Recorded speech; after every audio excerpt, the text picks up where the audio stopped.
everybody, glad to have you here. Today's review is on the Revlon PhotoReady Skinlights. It's a face illuminator and I have it in the shade Bare Light. And I recently found mine at Ulta. Skinlights is actually something that was around in Revlon's line like way back in the day, years ago. I think I remember seeing it when I was in like high school or college, and now it's come back. They've got also some like illuminating powders that kind of look like a shimmer brick type thing, some new blushes. But the Skinlights liquid illuminator was definitely something that had been around before, and now it's been relaunched, and it comes in several different shades. I think there was one that was specifically like peach toned or pink or bronze maybe. I'll definitely put the extra info down in the box as always, but the one I got was shade 100 in Bare Light because I just really wanted the kind of illumination that was going to be super subtle, not really come off as like a streak of color on my skin, but something that could really just work well on top of any blush that I might be wearing, for example. Just to show you the consistency, this is my bare hand, nothing on it,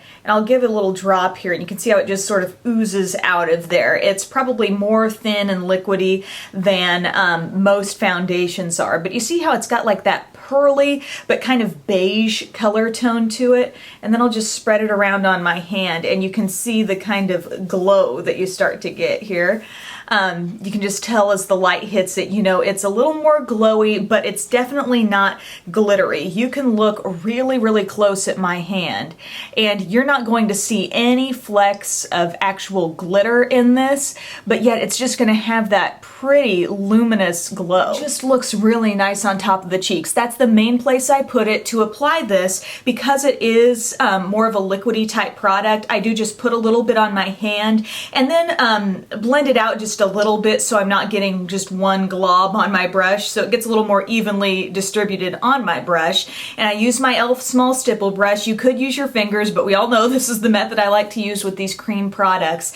And then I just start dabbing that right on the cheeks. And you can just instantly see this beautiful glow coming across. And I wouldn't even say, you know, put it exactly where you put your highlight. You know, I think when you're highlighting and you're contouring, you're really thinking about, you know, light products up in here, deeper products in here. This is more just like a skin booster, you know, like I like to kind of place it right over where I might do my blush actually, and I think it just gives a really, really fresh glow that way. And when you get up close on my face, like I don't feel like it's attracting any more attention to my pores, you know, areas right in here where you might have more visible pores. I don't feel like I'm seeing that. I just feel like I'm seeing some extra radiance, you know, to my skin. Another thing about the consistency of this is once you do blend it in on your skin, assuming you didn't use like way too much, I imagine you could overuse this and still feel kind of dewy on your skin, but this doesn't feel dewy at all. This is the last thing I put on my skin. I didn't put any powder on top of it, and it just feels like the texture of the rest of my face. You know, it doesn't stay feeling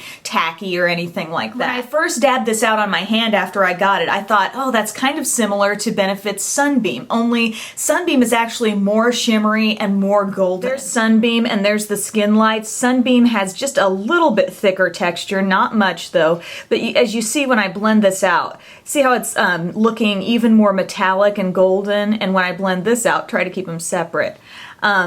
This is a little bit softer, I feel like. I don't feel like I'm seeing quite as much gold. It just seems to just go right in with your skin tone and just give extra glow as opposed to looking too metallic. And the thing is, I like Sunbeam. I think it's pretty, but I just like the look of this on my skin even better, and it's at a better price, so that's great. And I think it's pretty multi-purpose too. I mean, you could mix this in with your moisturizer or even mix it in with your foundation for a glowier look. It's, as I said, there's no sparkle in it, so I don't think it's going to make you feel like you've gone over the top with it, and you can experiment with like how much you'd want to use. So just totally enjoying this product. I'm really glad Revlon brought this back. It might be fun to experiment with some of the other shades that they have. So thanks for taking time to watch this review, guys. I hope you liked it, and I'll see you later. Bye.